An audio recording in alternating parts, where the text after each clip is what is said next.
Very good day to Miss Ima. My name is Subesh Naidu Anak Laki Ragubati with the matrix number of 191222465. So I'm going to explain about the framework of financial institution in the Malaysian financial system. For the first part, it's the banking system. It's divided into two: banking system and non-bank financial intermediaries. Banking system includes Bank Negara Malaysia banking institutions and also others. Okay. So Bank Negara Malaysia act as investors and monetary counsel to the government. And banking institutions include commercial banks, finance companies, merchant banks, and also Islamic banks. Under others, it's discount houses and representative offices of foreign banks. Okay, so for the second part of the financial institution, it's called non-bank financial intermediaries. So under these intermediaries, there are few segments which are provident and pension funds, which are gathering of budgetary plans intended to give to individuals. Second is insurance companies. Third is development of financial institution, which are built up by the government to advance the advancement of certain recognized need areas and sub-segment of the economy, like agricultural. The third part is saving institutions, which are national saving banks and cooperative societies. And the last one is others, which are unit trusts, pilgrims, fund boards, housing credit institutions, and leasing companies. My name is Yashwan Ravindran from class 21C, and I'm here to explain about the financial instruments of Apollo Food Holdings Berhad. The first instrument used is the equity instrument or the reserves. The numbers show a decrease due to the limited labor resources of Apollo. The second instrument used is the bond or the retirement benefit obligations, where there is an increase in the number because the amount is used to determine how much must be paid to satisfy the retired employees' needs. The third instrument is the marketable securities or the share capital. The numbers has increased because it is used to convert and inject the cash into the business or subsidiaries. The fourth instrument used are the financial liabilities, or known as the trade or other payable. The numbers show an increase because the changes occur due to the investments in research and development programs.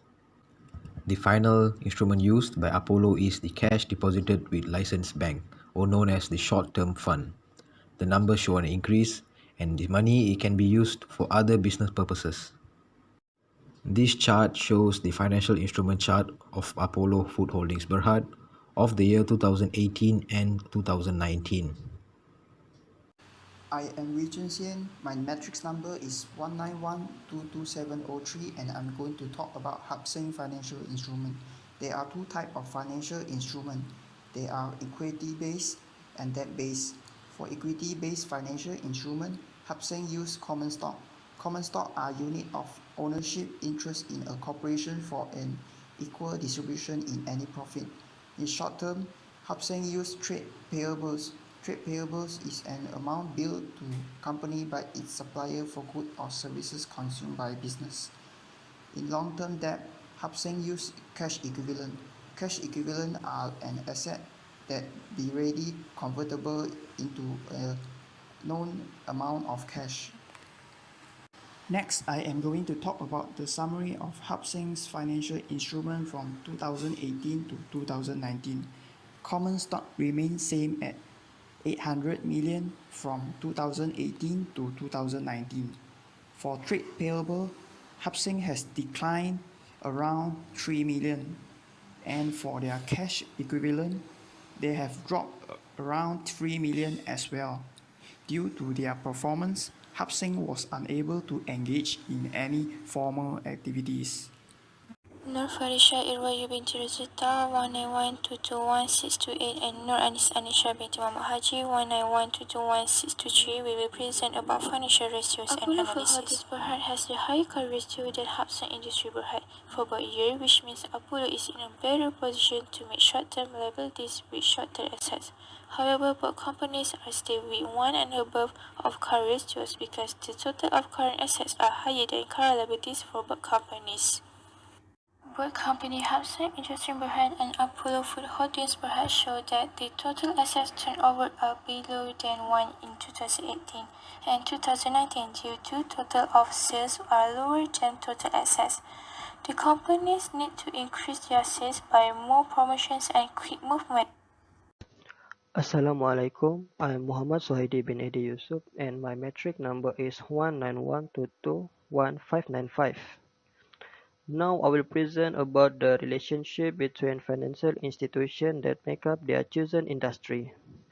There are many types of financial institutions, but in this case we just focus on financial institutions that relate to Hup Seng Industries Berhad and Apollo Food Holdings Berhad, which is commercial bank and investment bank. First of all, for Hup Seng Industries Berhad, they choose commercial bank because they want to expand their marketplace. The company banking partners has provided them with economic resources to operate and expand in their marketplace. Next is investment bank. Hup Seng also use investment bank because they want to intensify export market. Bank that involved is Hong Leong Investment Bank. For Apollo Food Holdings Berhad, by partnership with a commercial bank, Apollo has established confectionery brand. As a result, the company has maintained a record of profitability since it was listed in 1996. In investment bank, they use this financial institution because they want to overcome the challenging outlook faced by the company. Bank that involved is RHB Investment.